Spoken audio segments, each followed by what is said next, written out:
السلام علیکم ورحمۃ اللہ وبرکاتہ۔ کیا حال ہے آپ کا؟ روزے اچھے گزر رہے ہیں؟ خوب اللہ کا ذکر ہوتا ہے؟ باتیں زیادہ ہوتی ہیں یا ذکر زیادہ ہوتا ہے؟ اپنا جائزہ لیا آپ نے کہ آج کے دن میں نے باتیں کتنی کی اور ذکر کتنا کیا؟ ہمارے دین میں نماز کی بہت زیادہ اہمیت ہے۔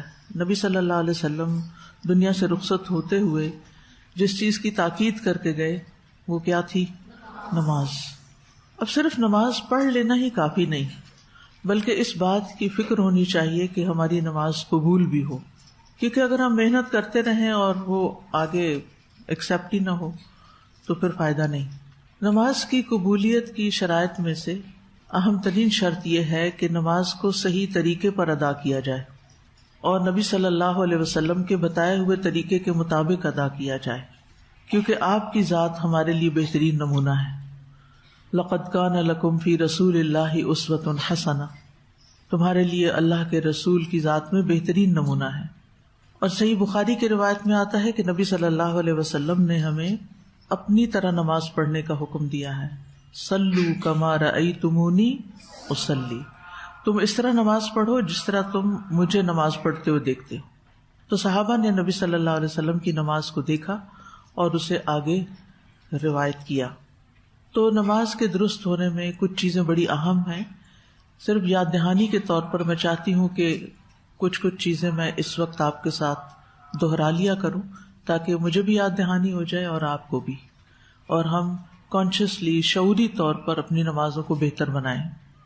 نماز میں سب سے اہم چیز جو ہے وہ نیت ہے، کیونکہ انما الاعمال بالنیات، اعمال کا دار و مدار ہی نیتوں پر ہے۔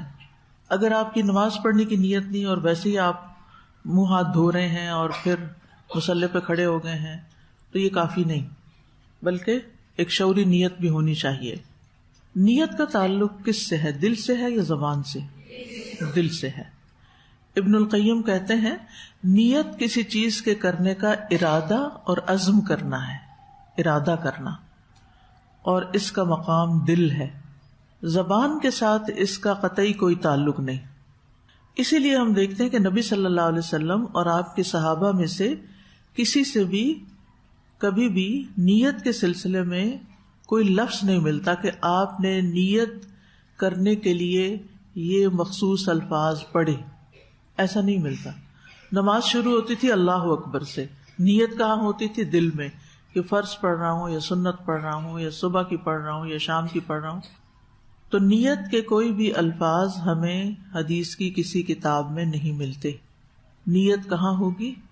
دل میں۔ آپ باقاعدہ سوچیں گے کہ اس وقت میں کیا کرنے جا رہی ہوں۔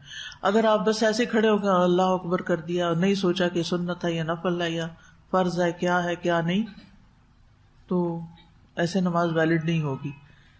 اور آپ نے نیت کے بغیر ہی شروع کر لی، پھر درمیان میں خیال ہے میرا خیال ہے سنت ہے، چلو سنت پڑھ لیتی ہوں پہلے، پھر فرض بعد میں دیکھوں گی یا کچھ اور، تو اس طرح نہیں نماز ہوتی۔ اسی طرح جب آپ وضو کرنے لگتے ہیں تو آپ وضو کی نیت کرتے ہیں، تو نیت کو الفاظ میں بیان کرنا جو ہے یہ بدعت ہے۔ بعض لوگوں نے نیت کے الفاظ اپنی زبان میں بنائے ہوئے ہیں۔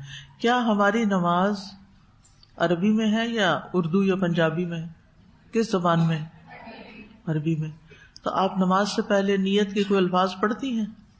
کچھ تو ضرور پڑھتے ہیں۔ میں خود پڑھتی تھی، میں مان ہی نہیں سکتی، پہلے پڑھتے تھے۔ اچھا اب نہیں پڑھتے، شکر ہے، میری طرح ہی ہو گئے آپ ہی۔ ہم پنجابی ہیں تو ہمیں پنجابی میں نیت سکھائی گئی تھی، بڑوں نے سکھائی تھی نا، تو اسی سے پتہ چلتا ہے نا، کوئی پنجابی میں پڑھ رہے ہیں اور کوئی اردو میں اور کوئی انگلش میں اور کوئی کسی میں، تو یہ تو نماز کا حصہ ہی نہیں۔ نماز ہوگی دل کے ارادے سے، نیت سے۔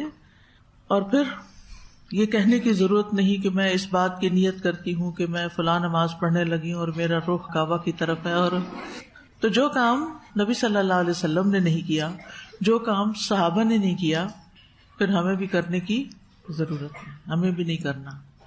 لیکن اگر کوئی آپ سے یہ آ کے کہے کہ ہمارے علماء کہتے ہیں، بڑے کہتے ہیں، بزرگ سارے یہ کرتے آ رہے ہیں اور آپ ان کا طریقہ چھوڑ رہے ہیں، تو پھر آپ کیا کہیں گے؟ ہمارے لیے بڑوں میں، بزرگوں میں، علماء میں اسوہ حسنہ نہیں، اسوہ حسنہ کس میں ہے؟ رسول اللہ صلی اللہ علیہ وسلم کی ذات میں، اور اتنا ہی کافی ہے۔ اگر آپ کی کبھی کسی سے اس موضوع پہ بات ہو تو یہ 2-3 چیزیں یاد رکھیں، اگر وہ نہ مانے تو جھگڑا بالکل نہیں کرنا کسی سے بھی۔ لکم دینکم ولی دین، انی اعلم ما لا تعلمون، ٹھیک ہے؟ آپ جو کر رہے ہیں علم کی بنیاد پہ کر رہے ہیں، ٹھیک ہے؟